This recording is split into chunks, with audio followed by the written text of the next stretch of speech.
Hola, ¿qué tal? Buenos días a todos. Nos da mucho gusto compartir con ustedes este programa, nuestra séptima edición del blog ¿Qué dicen hoy los tribunales? Tengo mucho gusto de compartir este espacio con Mariana. Hola, Mariana. Hola, muy buenos días, Denise. Muy buenos días a todos los que nos acompañan. Pues muchas gracias, como dice Denise, por acompañarnos una vez más en este blog.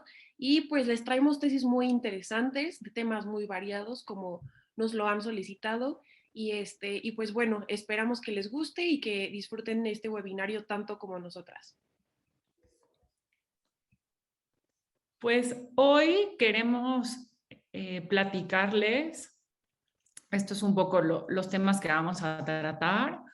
Pero el viernes de la semana pasada, justo hace una semana, se publicó en el semanario la primer jurisprudencia por precedente obligatorio. Y queremos destinar un tiempo para platicar con ustedes qué se trata, a qué se refiere esto y sobre todo porque es importante porque es un resultado de la reforma al Poder Judicial que se llevó a cabo este año, ¿no? Entonces, esta jurisprudencia por precedente obligatorio es una nueva manera o un nuevo mecanismo para generar jurisprudencia dentro del Poder Judicial Federal y esto se planteó desde la Constitución en el artículo 94 constitucional, en la reforma de marzo de este año, y se estableció que los razonamientos de las sentencias de la Suprema Corte de Justicia de la Nación van a ser obligatorios cuando se cumpla con ciertos requisitos que ahorita vamos a platicar. Justamente, y seguramente ustedes lo escucharon y es algo que seguiremos escuchando, que parte importante de la reforma al Poder Judicial es que la jurisprudencia se iba ahora a basar en un sistema de precedentes y no solamente de tesis como estábamos acostumbrados. La diferencia es que hasta antes de esta reforma, los criterios estaban limitados a lo que se señalaba en la tesis de jurisprudencia o en la tesis aislada. Esta reforma viene a ampliar el espectro de los criterios o de la jurisprudencia, viene a ampliar qué se va a entender por jurisprudencia y realmente lo que se busca es un sistema de precedentes parecido a lo que se tiene en Estados Unidos, pero como vamos a ver ahorita, pues todavía estamos lejos de ello, ¿no? Pero bueno, vamos empezando para comentarles cómo está previsto este sistema, sus antecedentes, porque va a ser relevante para poder leer pues estos nuevos criterios que se van a publicar, ¿no? Entonces, como les decía, ya no se trata de la obligación del criterio o de la tesis, sino de los razonamientos que se encuentren en la sentencia de la Suprema Corte. Tiene que tratarse de sentencias que hayan sido aprobadas por mayoría de votos. Si es en el pleno, se requieren 8 votos y en salas 4 votos a favor. ¿Y qué significa con que son obligatorios? La Constitución establece que son obligatorios para los tribunales de todo el país. Y aquí lo vemos en el artículo 94, en su párrafo 12º de la Constitución Federal. Si, aquí pueden ver ustedes el texto.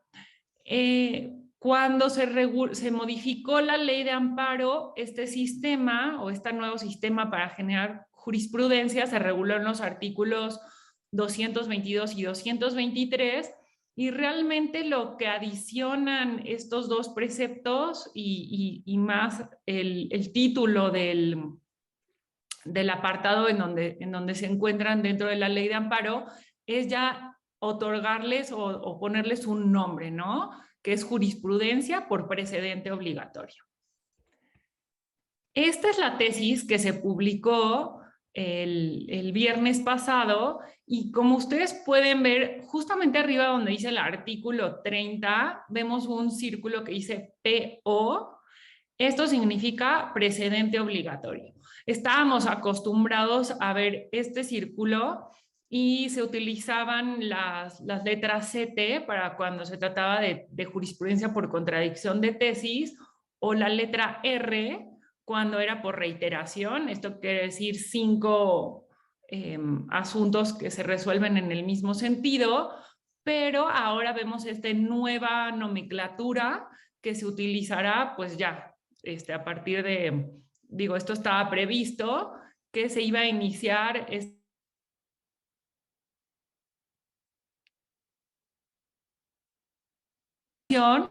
en donde ya se diera se le diera inicio a la 11ª época.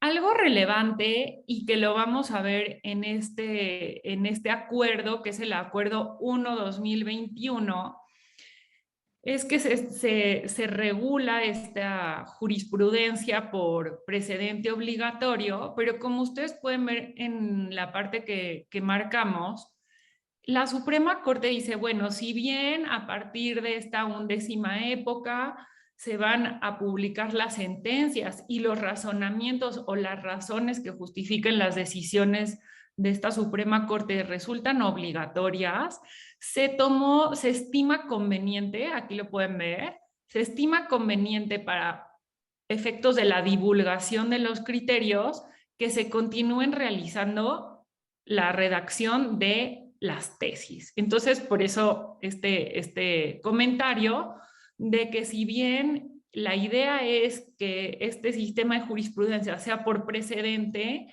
la Corte en el acuerdo 1/2021, pues hasta cierto punto no se desprende de este sistema de tesis o de criterios, ¿no? Entonces, Mariana, no sé si tú quieras comentar algo al respecto. Vi que había una pregunta respecto justo a este tema y en relación del Acuerdo 1/2021. Nos piden que si se los podemos compartir por completo. Claro que sí, a Luis Fuello. Les vamos a mandar la liga porque pues por el chat no nos permite enviar pues un documento en PDF o Word, así que les mandamos la liga para que la tengan ustedes. Y pues bueno, nada más abonando a lo que ya comentó Denise, pues sí es importante este tema, incluso para que nosotros, los abogados litigantes, podamos ver y ubicar cuándo se tratan de este tipo de tesis, para de esta forma, si requerimos mayor información para pues, aumentar nuestra argumentación, acudamos a las sentencias de las que derivan estas tesis, porque ahí podemos ubicar mayores argumentos o un análisis que, bueno, también es obligatorio y que nos puede servir en nuestras argumentaciones. Sí, también voy a leer, bueno, Sergio Moisés Gutiérrez nos dice que si consideramos que un criterio para establecer precedente obligatorio resulta una buena metodología de creación jurisprudencial. Pues este sistema ya está previsto, ya está regulado, pues, o establecido, tal vez no regulado, pero sí establecido desde la Constitución y en la Ley de Amparo. Ahora, el siguiente paso es que esto se haga una realidad, como lo platicábamos, ¿no? O sea, yo creo que los abogados y los practicantes somos los que estamos más acostumbrados a decir, esta parte, este aspecto está regulado, está escrito, pero el camino a que una norma se vuelva una realidad a veces es más largo de lo que esperamos, ¿no? Entonces, en este camino que debemos construir para lograr o pretender o buscar este sistema de precedentes, tenemos que participar no solo los juzgadores, sino también los abogados, los analistas, los estudiantes, los académicos de derecho. ¿Por qué? Creo que en la práctica estamos acostumbrados a tomar una jurisprudencia, tomar un criterio, plantearlo como tal, hasta cierto punto buscar la aplicación por parte de los juzgados por analogía, por mayoría de razón, todos estos elementos de metodología jurídica, pero este sistema de jurisprudencias por precedente nos obliga a analizar y estudiar mucho más la labor judicial en primer término y después a plantear estos razonamientos en los litigios, en las demandas, en las argumentaciones que se hacen ante los tribunales. No olvidemos que constitucionalmente se establece que estos razonamientos son obligatorios para los tribunales en todo el país, no solamente del Poder Judicial Federal, sino también para los tribunales locales. Entonces, lo que es también interesante es que esto amplía la posibilidad de realizar pues argumentos y planteamientos ante los tribunales que antes estaban acotados a lo que se establecía en la tesis, ¿no? Era, digo, sí, todos sabemos que puede citar aspectos de las sentencias, pero las sentencias como tal no tenían esta obligatoriedad, como ya lo van a tener ahora, las que cumplan con los requisitos, ¿no? No sé si tengamos como alguna otra pregunta sobre este tema, Mariana. Sí, veo que Blanca Laura nos está preguntando que si podemos dar alguna fuente de información para entender lo que es el precedente y profundizar en la diferencia con la jurisprudencia. O sea, en realidad, no es que sea relevante. El sistema de precedentes es una forma de generar jurisprudencia. Digamos que jurisprudencia es la gran categoría y dentro de esta gran categoría hay subcategorías. Una va a ser por precedentes, otra va a ser por contradicción de tesis en este sentido, ¿no? Pero danos oportunidad, Blanca, si nos mandas tu correo para, para buscar algún documento que encontremos escrito y te pueda resultar interesante, ¿no? Me voy a ir, sí. Perdón, también Carlos Iván Sierra nos comentaba que si solo es obligatorio lo que se diga en la tesis o también las razones de derecho que contenga la sentencia. No, de hecho lo obligatorio son los razonamientos que están en la sentencia. Creo que lo que hace un poco de ruido es lo que después se adicionó o se reguló en el Acuerdo 1-2021. Si vemos cuáles eran los objetivos de esta reforma, era movernos de las tesis como tal a un sistema en donde lo obligatorio son los razonamientos de las sentencias. Entonces, la fuente de obligatoriedad viene en el cuerpo de la sentencia y bueno, las tesis, como se dice en el acuerdo, tienen un objetivo de divulgación, de difusión, pero no podemos ahora quedarnos solamente con lo que se establece en las tesis, sino que nos resulta obligado analizar también las sentencias de la Suprema Corte. Voy a platicarles un poco de esta primer sentencia y creo que ya viendo un caso práctico, que es en realidad el primero, nos puede ayudar a entender la diferencia o cómo inicia este camino, como les digo, a este sistema de precedentes. En primer lugar, es una sentencia de la primera sala de la Suprema Corte. Si ustedes tienen oportunidad, en el blog que se publicó el día de ayer, van a encontrar las ligas a la sentencia y a la tesis y ahí podrán pues ya ver mucho más a detalle lo que estamos aquí platicándoles en la presentación. Es una sentencia muy ordenada, muy esquematizada, todos los párrafos están numerados, eso ayuda mucho a la identificación de los temas. Y en la sentencia se plantean 3 temas de fondo y uno respecto a un tema procesal. Yo en esta parte nos vamos a abocar a los 3 temas de fondo o de interpretación de normas. Y como pueden ver, se plantearon o la quejosa en este caso, planteó 3 temas que llevaron a la interpretación de preceptos legales, ¿no? Entonces, en primer término, se plantea si el derecho que tiene la víctima de un delito, se trata de una víctima de un delito de lesiones, como consecuencia del procedimiento. Lo que se entiende es que este procedimiento se llevó por un procedimiento abreviado en materia penal. Esto implica que el responsable del delito aceptó haber cometido el delito y se abre este procedimiento penal abreviado. Y el punto que ahorita lo vamos a ver ya más en particular es cuál es el alcance o la interpretación que se tiene que dar al Código Penal del Estado de México por lo que hace a la reparación del daño de manera integral.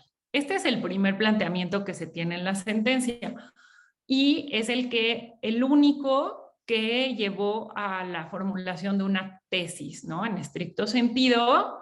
Pero como les digo, hay otros 2 temas que también se plantearon en la sentencia que no se publicó o no se ha publicado tesis al respecto, pero pues también son obligatorios en cuanto a su interpretación, ¿no? Me voy a ir al primer tema y después podemos regresar a los otros 2. Como les digo, se trata de un delito de lesiones y en el caso del Código Penal del Estado de México, el artículo 30, que lo pueden ver aquí en la parte baja de la presentación, dice que cuando se trate del delito de lesiones y no haya en el expediente pruebas específicas de cuál fue el daño causado a la víctima, entonces el juez podrá acudir a la regulación en materia laboral, en la Ley Federal del Trabajo, para fijar la indemnización que debe pagar el responsable del delito a la víctima. Desde la óptica de la víctima, señala que este artículo es inconstitucional porque limita la reparación del daño a lo establecido a los tabuladores que establece la Ley Federal del Trabajo. Y por lo tanto, bajo esta interpretación, entendemos que en primera instancia se fijó un monto de reparación del daño limitado, ¿no? Simplemente se cuantificó el daño material y así se fijó la indemnización que debía de ser pagada. En contra de esta determinación es que finalmente la víctima llega al amparo, ¿no? En esta sentencia, que realmente les recomendamos mucho que se tomen el tiempo de leerla, la primera sala de la Corte hace todo un análisis de qué debe entenderse por reparación del daño en materia penal, la relación de este tema, de este concepto, con la reparación del daño en materia civil, y también señala que la reparación integral del daño es un derecho humano reconocido en el artículo 20 constitucional y que no debe limitarse a la afectación material que pudo haber tenido la víctima, sino que también debe repararse el daño moral que pudo haber sufrido o que sufrió. Bajo esta interpretación, la Suprema Corte no declara la inconstitucionalidad del artículo 30 y dice, si bien el artículo 30 establece un mecanismo para cuantificar el daño material,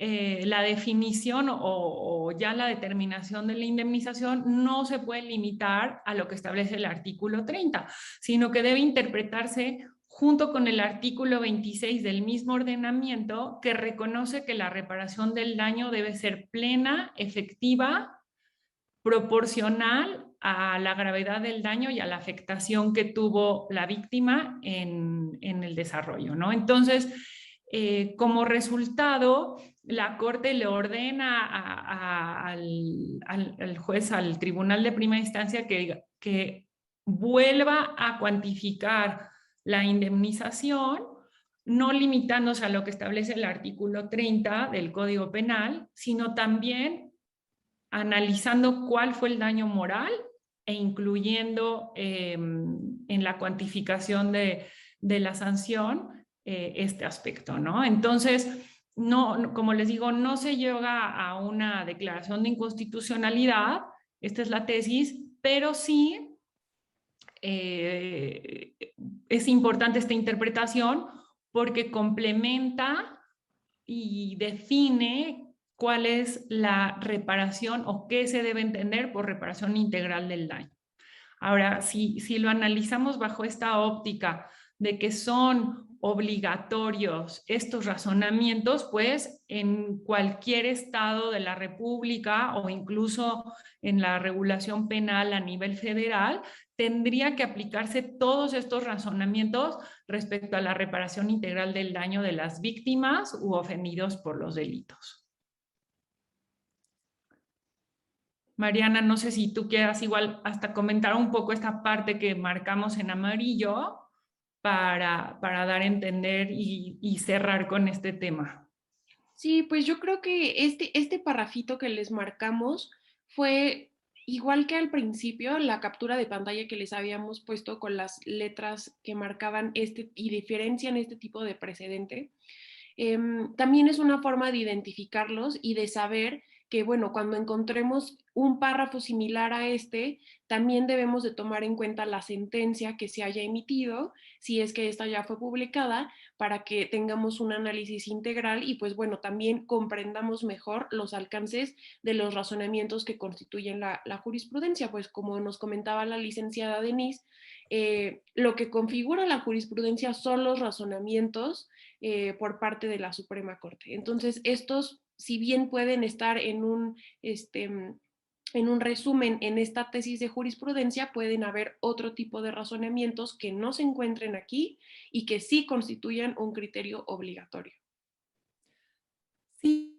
Nos preguntan si solo, Carlos Iván Sierra nos pregunta si solo es obligatorio lo que dice la tesis o también es obligatorio las razones de derecho que contengan la sentencia. En realidad lo obligatorio son las razones que contiene la sentencia, ¿no? Entonces, no nos quedemos ya, cambiemos, tenemos que cambiar un poco este paradigma con el que hemos sido formados hasta el día de hoy y tenemos que lograr movernos justamente a, como lo vemos aquí, a los razonamientos de la sentencia. Bueno, por cuestiones de tiempo y de espacio, pues no hay forma de poner aquí la sentencia, pero ustedes realmente la pueden consultar.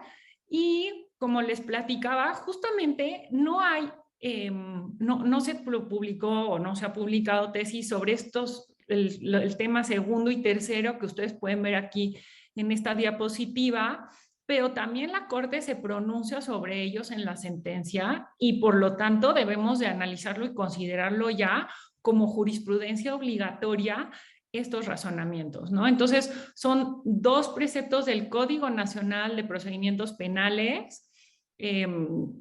Los invitamos a verlos, están en estos párrafos de la sentencia, pero bueno, lo voy a hacer como muy rápido el resumen de qué señaló la primera sala sobre estos dos temas, ¿no? En el primer punto, el Código Nacional establece la posibilidad de que la víctima se oponga a la apertura del procedimiento abreviado cuando no esté de acuerdo con la cuantificación que se hace de la reparación del daño. Y la víctima dice, yo no estaba de acuerdo con la cuantificación que propuso el Ministerio Público para la reparación del daño y no obstante así, el procedimiento se llevó de manera abreviada.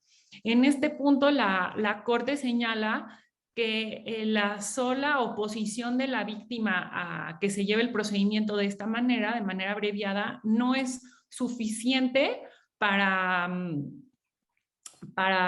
que el juez determine que no se va a dar apertura a este procedimiento, sino que es un aspecto que lo propone la víctima, pero que el juzgador debe analizarlo de acuerdo a las circunstancias del caso.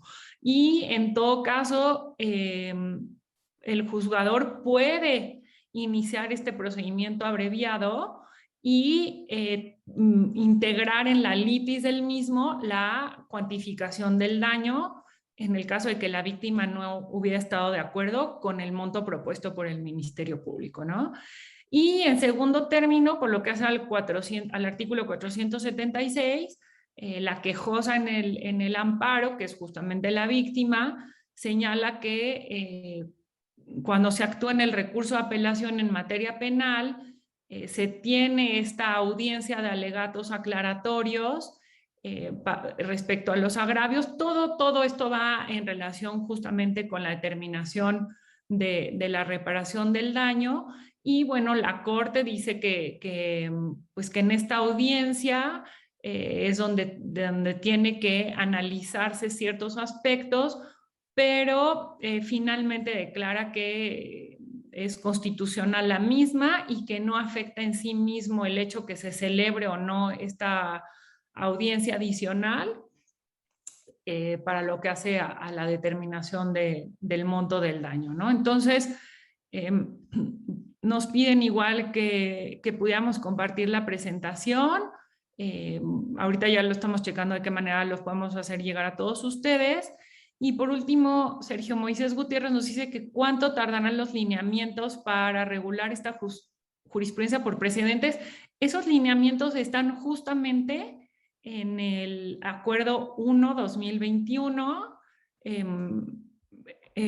la reforma a la ley de amparo decía que simplemente limitaba a que la Suprema Corte debía emitir un acuerdo, y este es el acuerdo, el 1-2021, entonces los lineamientos ya están ahí, son escuetos, no es realmente una regulación como lo pudiéramos esperar, pero los lineamientos ya están, ¿no? Entonces, no queda como algo pendiente al respecto, y pues no sabemos si después se haga como una regulación más específica, ¿no? Entonces, si están de acuerdo, seguimos en el siguiente tema. Pues bueno, este tema cambia un poquito. Estamos ya ahora en obligaciones alimentarias. Y bueno, aquí comentarles dos precedentes en este tema que consideramos relevantes. El primero de ellos refiere a el delito de incumplimiento de obligaciones alimentarias y el análisis que hizo la primera sala de la Suprema Corte respecto cuál es el lapso para determinar el incumplimiento. O sea, una vez que ya se está acudiendo ante el juez, eh, determinar cuál es el lapso del incumplimiento. Y aquí tres tribunales colegiados llegaron a criterios contradictorios y distintos respecto de hasta cuándo podrían considerarse los hechos constitutivos del delito. Y pues bueno, en este análisis vemos que determina tres momentos diferentes los tribunales. Uno es en el momento en el que se consignó la investigación, es decir, pues cuando ya se presenta ante el juez. El segundo momento es la fecha de presentación de la denuncia y el tercer momento es cuando se emite la sentencia en el proceso penal. Entonces, aquí la primera sala estableció que los hechos constitutivos del delito de incumplimiento de obligaciones alimentarias se limitan a aquellos que se hayan cometido hasta el momento en el que se ejerció la acción penal. Esto se determina desde el auto de formal prisión, en donde podemos ver que en este auto se determina el delito que se atribuye al procesado, también se delimita el lugar, tiempo y circunstancias de ejecución, así como los demás datos recabados durante la averiguación previa. Entonces, este lapso de incumplimiento de obligaciones alimentarias se determina desde este auto de formal prisión. Y pues bueno, de esto va este primer criterio.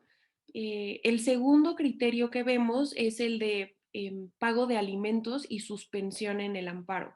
Nosotros sabemos que por regla general no procede conceder la suspensión en contra de la obligación del pago de alimentos, porque pues bueno, esto contravendría tanto el interés social como las disposiciones de orden público. En este análisis que también hizo la primera sala de la Suprema Corte, en una jurisprudencia que se cita aquí como, pues como fundamentación y motivación, determina que esta regla general de no conceder la suspensión para este tipo de incumplimiento o falta de pago, tiene como excepción cuando del análisis de la apariencia del buen derecho, el juzgador determina que la ejecución del auto causa un perjuicio de difícil reparación al quejoso. Es decir, que vemos que a la regla general de no conceder la suspensión, sí existe una excepción que es cuando, bueno, se pueda realizar este análisis de la apariencia del buen derecho. Ahora, aquí en esta tesis se incluye un elemento adicional en el que un tribunal colegiado determinó que para que el quejoso pueda justificar que se encuentra dentro de este supuesto en donde se va a realizar el análisis de la apariencia del buen derecho y que pues bueno va a resultar favorable hacia sus pretensiones, debe él de allegar al juez de pues todas las pruebas pertinentes o de todos los elementos que considere que le puedan permitir al juzgador realizar este análisis de la apariencia del buen derecho. Esto se debe a que se trata de una situación de carácter extraordinario y que adicionalmente, pues bueno, no basta con que solamente lo solicite en el escrito inicial de demanda, sino que debe de ir acompañado de las pruebas. Como nosotros recordamos, la apariencia del buen derecho está regulada en la ley de amparo, pero también ha sido un criterio que se ha ido formando jurisprudencialmente. Entonces, pues bueno, de aquí viene la relevancia y también la relevancia de que pues ahora sea el particular quien deba de ofrecer las pruebas. No sé, Denise, si tengas tú algún comentario o, por ejemplo, un ejemplo de en qué situación pues el particular que no ha cumplido con el pago de alimentos podría solicitar la suspensión. Sí, justamente, pues realmente la obligación de cumplir con el tema de los alimentos, que generalmente es para menores de edad, pues no es un aspecto que pueda llegar a suspenderse en el amparo, ¿no? Como tú lo mencionabas, en este caso, pensemos que es un padre de familia, ¿no? Que tiene la obligación de proveer de alimentos a sus hijos menores de edad y está solicitando en el amparo la suspensión de esta obligación. Esta tesis se refiere al momento de la suspensión provisional, que como ustedes saben se solicita desde la demanda de amparo y el juez resuelve sobre ella al momento de la admisión o el desechamiento, al momento de la admisión del amparo, ¿no? Entonces, en la práctica no se aportan pruebas en ese momento, sino hasta el momento en que se va a resolver sobre la suspensión definitiva en la audiencia incidental, pero en este caso se resolvió y se determinó que sí tienen que aportarse pruebas desde el momento inicial, o sea, adjuntarse con la demanda para que el juzgador, perdón, pueda determinar si procede o no esta suspensión que tiene un carácter excepcional. Es importante este criterio porque es un tema muy de la práctica de los abogados, pero creo que es relevante porque es un tema muy específico, pero que sí da mucha luz a la posibilidad de plantear estos temas en amparo, ¿no? Y de los alcances que tendría esta medida provisional como es la suspensión. Entonces creo que podemos avanzar a la siguiente tesis. Perfecto. Uy, espérenme, tuve un problema. Listo. Ok, pues bueno, este siguiente criterio, como les hemos platicado en otros webinarios, es el tema de la discriminación laboral. En este caso es por razón de género. En este caso, un tribunal colegiado analizó y posteriormente determinó en tesis aislada, analizó este caso en el que una trabajadora docente de la Secretaría de Educación Pública fue despedida por faltar más de 3 veces en un lapso de 30 días naturales a su trabajo. En este caso, la trabajadora em, ofreció pruebas, indicios de pruebas de haber faltado pues, por haber atendido a su hija menor de edad de 9 años, llevándola al médico. La trabajadora aportó estos indicios en el juicio para justificar sus ausencias. Y lo que determinó el tribunal colegiado es que corresponde al patrón la carga de la prueba para demostrar que la separación laboral es ajena a dicha circunstancia, es decir, a faltar por cuidados maternos. Lo curioso en este caso es que estaba previsto como causal de cese laboral en un convenio realizado entre la SEP y el propio sindicato, que era una causal de cese laboral si la trabajadora faltaba por más de 3 veces en un mes, y únicamente se podía justificar o utilizar la prueba de cuidados maternos cuando se tratara de una hija o un hijo menor de 6 años de edad. Entonces, como podemos ver, aquí las circunstancias del caso se modificaban un poco y sí podían caer dentro de este supuesto de cese laboral. Es más, sí se encontraban dentro de estos supuestos. Lo que sucedió en este caso es que el tribunal colegiado señaló que se actualizaba un despido injustificado. Lo anterior, fundándolo en el deber de juzgar con perspectiva de género y en atención al principio de interés superior de la niñez. Incluso dentro de la tesis que vamos a ver, existe un párrafo que es muy interesante porque justamente se señala que con el objeto de no afectar a las mujeres desproporcional e injustificadamente con su separación en el empleo, ni con la base en una aparente neutralidad que convalide una afectación silenciosa y tácita a causa de una situación de vulnerabilidad derivada del contexto económico, social y cultural en el que se encuentran las trabajadoras, se deben aplicar estos principios de perspectiva de género y el principio de interés superior de la niñez. Entonces, lo que estamos viendo es que en este criterio del tribunal colegiado hace un nuevo análisis y una nueva interpretación de pues, la propia causal de cesación de la relación laboral para interpretarlo con estos dos principios debido a la situación de vulnerabilidad que existe en un contexto económico, social y cultural,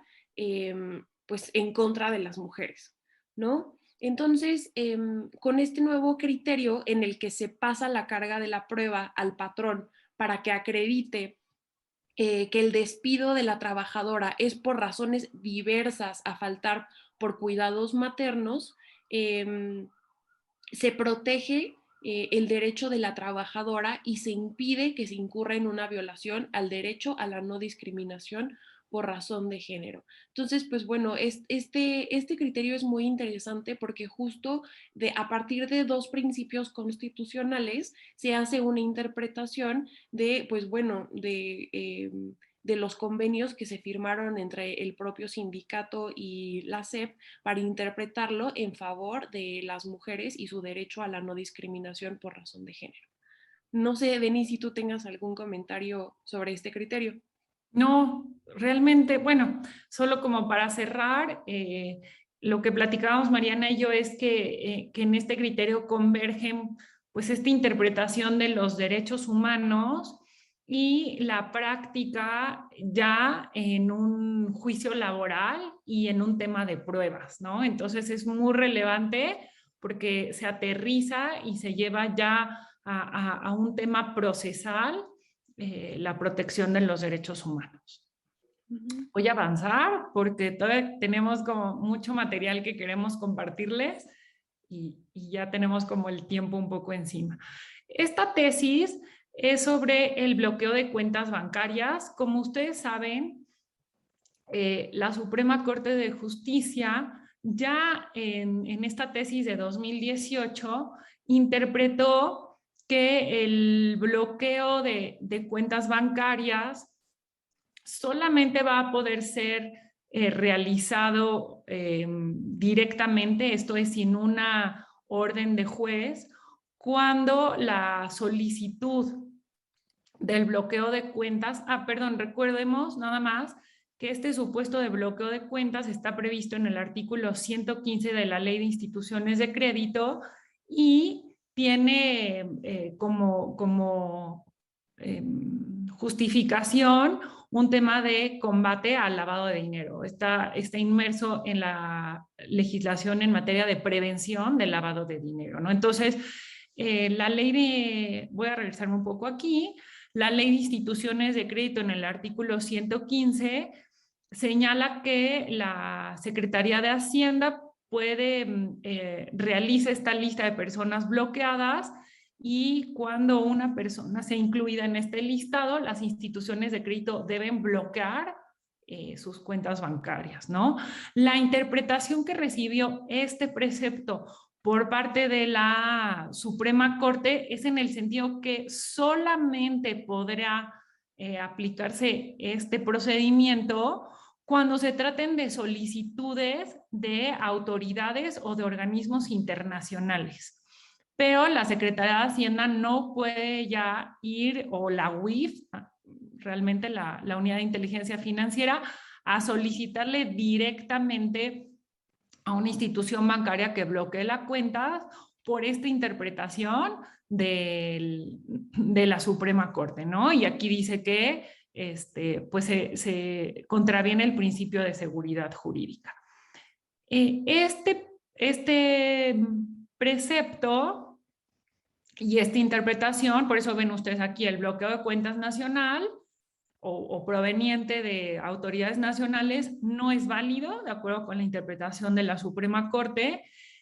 Por lo tanto, en el precedente que ahorita vamos a comentar, el juzgado determinó que se trataba de un supuesto de tramitación de normas inconstitucionales, esto es, en términos del artículo 118 de la Ley de Amparo, que señala que cuando un precepto o una norma haya sido declarada inconstitucional por la Suprema Corte, se va a dar una tramitación express al amparo y se establece que la autoridad responsable tendrá que rendir su informe justificado en 3 días y la celebración de la audiencia constitucional tiene que fijarse 10 días posteriores a la presentación de la demanda, ¿no? La autoridad responsable en este caso se inconformó con este criterio, ¿no? Aquí podemos ver, este es el criterio ya específico de la interpretación para lo que hace a la ley de amparo. En el criterio se confirmó que efectivamente el supuesto del 115 de la ley de amparo, perdónenme, el artículo 115 de la Ley de Instituciones de Crédito, si se trata de un bloqueo de cuentas por autoridades nacionales, debe considerarse una tramitación pronta del amparo en términos del artículo 118, ¿no? Del tema procesal. Un poco la confusión viene porque si vemos este precedente de la Suprema Corte, no se declara como tal la inconstitucionalidad del 115 de la Ley de Instituciones de Crédito. Se establece cómo debe interpretarse, ¿no? Y eso es un poco lo que dio lugar a la confusión, porque si leemos el texto del 118 de la Ley de Amparo, se refiere a el caso en que las normas hayan sido declaradas inconstitucionales. Entonces aquí el punto fino es que en este precedente de colegiado se dice, también en este caso donde ya la Corte fijó una interpretación conforme, lo vamos a tomar o vamos a tramitar el amparo en el supuesto como si fuera una norma declarada inconstitucional. Entonces, este es como el punto fino y relevante de esta tesis que se publicó recientemente. Y si estás de acuerdo, Mariana, me sigo con el siguiente tema. Sí, claro que sí. En este caso, se trata de un juicio de amparo, un amparo interpuesto por la Secretaría de Hacienda y Crédito Público. ¿Cuál es el acto reclamado? El acto reclamado es una sentencia absolutoria por el delito de defraudación fiscal. O sea, se siguió el procedimiento penal por el delito de defraudación fiscal y finalmente se absuelve al contribuyente y se determina que no cometió el delito o no se acreditaron los elementos del tipo penal y la Secretaría de Hacienda va al amparo, ¿no? Entonces, el artículo 7º de la Ley de Amparo señala que las personas morales oficiales de los 3 ámbitos de gobierno pueden acudir al amparo cuando consideren que una norma o un acto afecta su patrimonio. Y este es el punto que se interpreta en la tesis que vamos a ver, y se dice que en este supuesto específico no se cumple con lo que establece el artículo 7º de la Ley de Amparo y por lo tanto es improcedente el juicio que promovió la Secretaría de Hacienda y específicamente dice que no se trata de una afectación al patrimonio de la Secretaría de Hacienda y Crédito Público, porque, y aquí lo pueden leer en la 6ª línea de la tesis, dice que las contribuciones que supuestamente se dejaron de pagar al fisco por el delito o por el tema, la acusación de defraudación fiscal, no afectan el patrimonio de la Secretaría de Hacienda, porque las mismas forman parte de la Hacienda Pública Federal, ¿no? Entonces, bueno, desde el punto de vista que comentamos Mariana y yo antes, ¿no? Del programa, pues esto realmente limita el combate a la corrupción, ¿no? El combate a los delitos. Recuerden que, digo, tal vez hablo de la corrupción de manera genérica, tal vez tal vez no use como la palabra correcta, pero realmente es un tema como de impunidad, ¿no? Porque pudo haber quedado un delito impune, que es el de defraudación fiscal por parte de un contribuyente, y la Secretaría de Hacienda se queda sin la posibilidad de ir al amparo para que se revise la sentencia absolutoria por este delito, ¿no? Entonces, bueno, es parte, yo creo que de temas como muy finos, pero que si los vamos viendo en suma, sí son aspectos que abonan o impiden o limitan la persecución de los delitos en nuestro país, ¿no? Justamente Luis Enrique Hernández dice, ¿no se supone que la Secretaría de Hacienda representa el interés legítimo del Estado? Pues desde nuestro punto de vista, pues sí es la Secretaría de Hacienda quien tiene pues, que actuar ante las autoridades judiciales para lograr la acreditación de los delitos en materia de defraudación fiscal y sobre todo la recuperación de contribuciones que no hayan sido pagadas, ¿no? No hay forma nosotros de saber qué sucedió realmente en el curso del procedimiento penal, pero sí pensamos que es un precedente importante y que puede dar lugar a otras interpretaciones también, ¿no?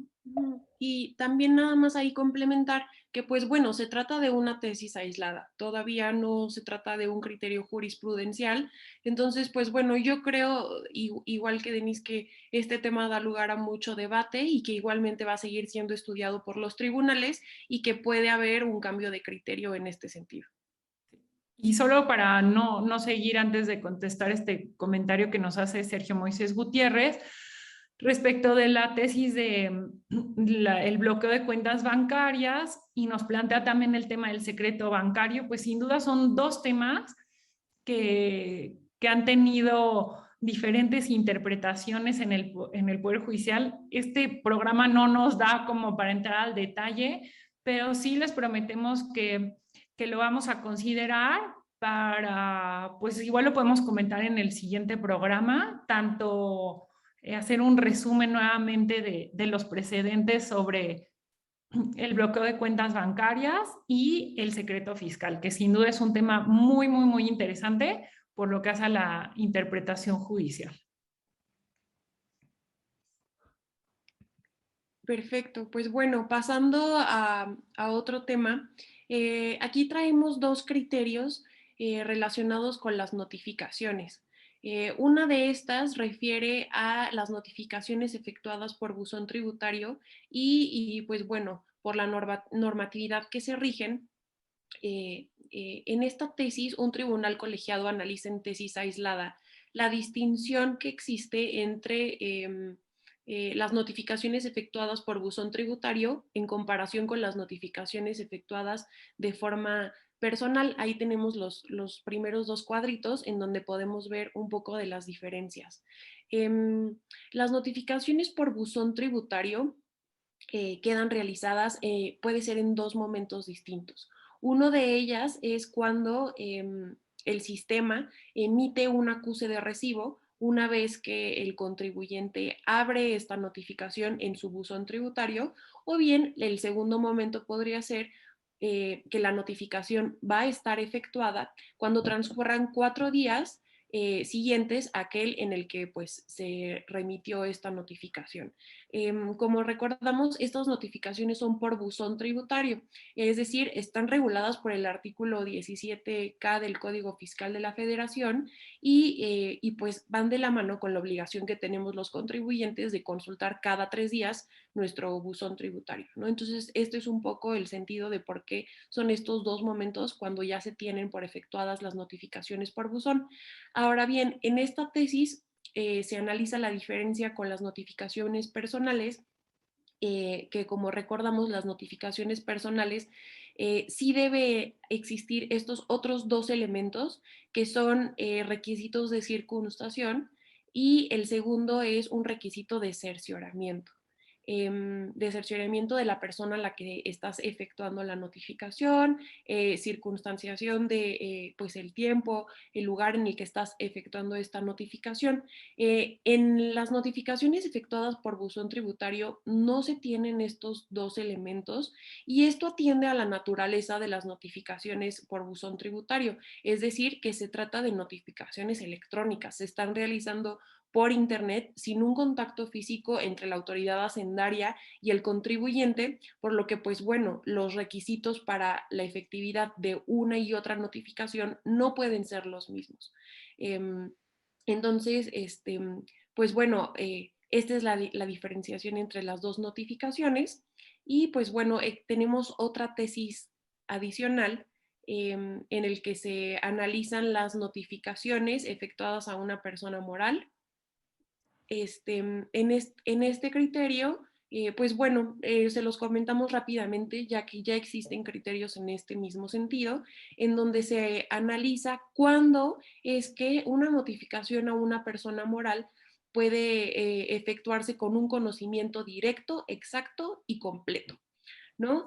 En este caso, los tribunales colegiados llegaron a criterios contrarios sobre cuándo o en qué momento una persona moral quejosa tiene este conocimiento directo, exacto y completo del acto reclamado que le fue notificado. En el caso, se trata de una sentencia de diverso juicio que se va a tener como acto reclamado, ¿no? Entonces, en esta tesis lo que se analiza es cuándo empieza el cómputo del plazo para presentar demanda de amparo en contra de este acto reclamado, ¿no? Entonces, para poder realizar este cómputo del plazo se tiene que hacer un análisis de cuándo queda notificada la persona moral del acto reclamado. Y aquí se retoman dos jurisprudencias de la primera sala en la que pues ya se había determinado que una persona moral únicamente puede tenerse por notificada con este conocimiento directo, exacto y completo del acto reclamado cuando se le notifique a su representante legal, a su apoderado o a su autorizado para oír y recibir notificaciones y adicionalmente se le entregue copia íntegra del acto reclamado.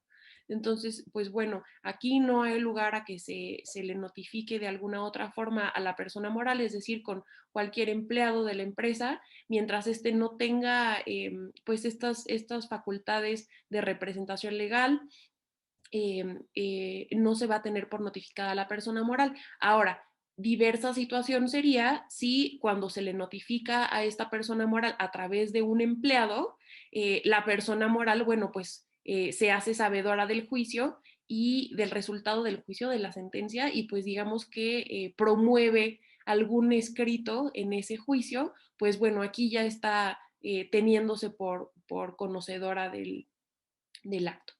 Exacto, se tiene por sabedora, ¿no? O sea, este punto ahí sí no se puede inconformar con una notificación realizada a algún empleado si la misma persona moral se hace sabedora del mismo en el juicio, ¿no? Pero en el otro supuesto no se va a tener por válida una notificación realizada a a un empleado como tal, sino que tiene que ser quien tenga la representación de la empresa, ¿no? Y esta otra tesis también en materia fiscal. Ujú. Pues bueno, en esta tesis, brevemente que ya se nos está terminando el tiempo, esta tesis es referente a los derechos por suministro de agua y les platico un poco el caso. En este caso, un tribunal colegiado analizó en la Ciudad de México se estableció una tarifa adicional del 35% para el pago de los derechos de agua de uso doméstico a, pues, a las personas que se encontraran en la Ciudad de México con un consumo superior a los 60,000 litros durante los primeros 3 bimestres del año y este supuesto en el que se iba a pagar un 35% adicional solo era aplicable si estas personas se ubicaban en determinadas colonias de la Ciudad de México. Esto fue determinado a través de un aviso publicado pues, por el gobierno de la Ciudad de México. El caso llega a tribunales colegiados y un tribunal colegiado determina que pues, aumentar este 35% la tarifa sí constituye una transgresión de los principios tributarios de proporcionalidad y equidad, eh, porque se trata de un trato desigual a quienes están pagando por este servicio. Y lo que analiza el tribunal colegiado es, bueno, cómo se debe de determinar o cómo se debe de cuantificar el pago de los derechos de agua. Es decir, qué elementos son los que se deben de tomar en consideración que pues claro, no transgredan estos principios tributarios de proporcionalidad y equidad. Y entonces llega aquí a dos elementos. Uno de ellos es tomar en cuenta el consumo de litros de agua y el segundo, la prestación del servicio hidráulico. Entonces, pues bueno, este criterio es interesante para ver el alcance de los principios tributarios. Sí, no olvidemos que los derechos, el pago de derechos son los derechos por servicios que presta servicios públicos, son contribuciones y por lo tanto tienen que cumplir con los principios constitucionales de proporcionalidad y equidad y el resto de principios constitucionales en materia tributaria y de ahí que se haya declarado la inconstitucionalidad de esta tasa, porque la Corte dice, bueno, no hay una justificación constitucional para dar un tratamiento desigual a en ciertas colonias solamente de la Ciudad de México, ¿no? Solo a ciertas colonias aplicarles una tasa adicional del 35% no tiene una justificación constitucional. Y en los minutitos que nos quedan, vamos a esta última tesis y te parece, Mariana, hago yo el planteamiento del tema y Mariana, y tú nos ayudas ya con la conclusión, ¿no? Se trata de un asunto en materia penal en donde el particular que está sujeto a proceso obtiene el beneficio de libertad condicionada con una supervisión con monitoreo electrónico, ¿no? Entonces, pues se trata de un dispositivo que se le tiene que tener la persona para que la autoridad pueda rastrearla y poder estar sujeta a esta libertad condicionada. ¿Qué es lo que responde la autoridad? Bueno, les digo, el particular obtiene este beneficio, pero la autoridad le dice, bueno, no, pero yo no cuento con el dispositivo electrónico, no se le dice al particular, pues entonces tú cómpralo, el particular dice, yo, ni mi familia, ni yo contamos con los recursos para adquirir este dispositivo de monitoreo electrónico, y la conclusión de la autoridad en materia penal es, pues, de facto no te otorgo la libertad condicionada, ¿no? Entonces este asunto se va al amparo y pues igual, Mariana, si tú nos dices cuál fue el criterio, ¿no?, jurídico para este planteamiento. Sí, pues bueno, aquí digamos que lo más relevante era que se analizó en el tribunal fue la materialización de forma inmediata de la libertad condicionada, es decir, como la falta de este dispositivo electrónico, tanto por parte de la autoridad penitenciaria como la falta de recursos por parte, pues bueno, de quien iba a hacer uso de este dispositivo electrónico, impedían la libertad condicionada porque pues se había concedido en dichos términos. Entonces, lo que resolvió el tribunal es que pues si no se podía materializar de forma inmediata la libertad condicionada, se transgredían los derechos de libertad personal y reinserción social del particular. Entonces, lo que resolvió fue que para dictar, se debía de dictar otra resolución por parte del juez que había determinado este medio de libertad condicionada, de forma que pudiera tomar en cuenta este elemento, es decir, que no se tenía el dispositivo electrónico y pues bueno, que analizara de acuerdo al principio pro hominem, que si procedía o si era procedente alguna otra medida cautelar que pues permitiera a la persona materializar el beneficio de la libertad condicionada, bueno, ya sin depender del dispositivo electrónico que iba a servir como supervisión y monitoreo. Muy bien, Mariana.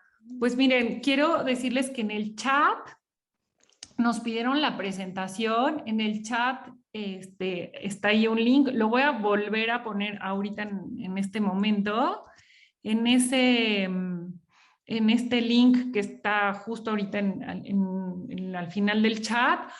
Pueden ver la presentación, que con todo gusto se las compartimos. Esperamos que les sea de mucha utilidad. Nos comentó, bueno, nosotros habilitamos una cuenta de correo, pero nos comentó Sergio Moisés Gutiérrez que tuvo problemas o que le parecía como incorrecta el correo. Entonces, pues nos comprometemos a checar este tema. Y pues realmente les damos las gracias a todos ustedes por acompañarnos este viernes. Nos encantó poder compartir con ustedes los precedentes que para nosotros resultaban más relevantes, y sobre todo pues este primer precedente que ya publicó la Suprema Corte de Justicia, este precedente obligatorio, y sin duda pues en este camino estaremos platicando. Ay, nos dicen que no se puede abrir el link o que no se da acceso al link. Voy a ver si lo podemos resolver en este momento, y si no, de todas formas, cuando reciban su constancia de haber estado con nosotros, les van a adjuntar la presentación. Entonces, digo una disculpa por esto, pero ustedes lo van a recibir. Si es que si acaso no funciona el... Ah, ya pudieron. Perfecto. Muy bien, Mariana. Pues muchas gracias a todos ustedes. Mariana, te cedo ya el micrófono para cerrar la sesión. No, pues muchísimas gracias por acompañarnos. Igual nos sirve mucho sus comentarios, el feedback siempre es bienvenido para poder analizar pues temas que también sean de relevancia para ustedes. Pues bueno, les seguiremos dando este análisis a este nuevo forma de crear jurisprudencia. Seguiremos analizando los criterios y pues bueno, los vemos en nuestra próxima sesión el próximo mes. Muchas gracias a todos. Hasta luego y buen fin de semana.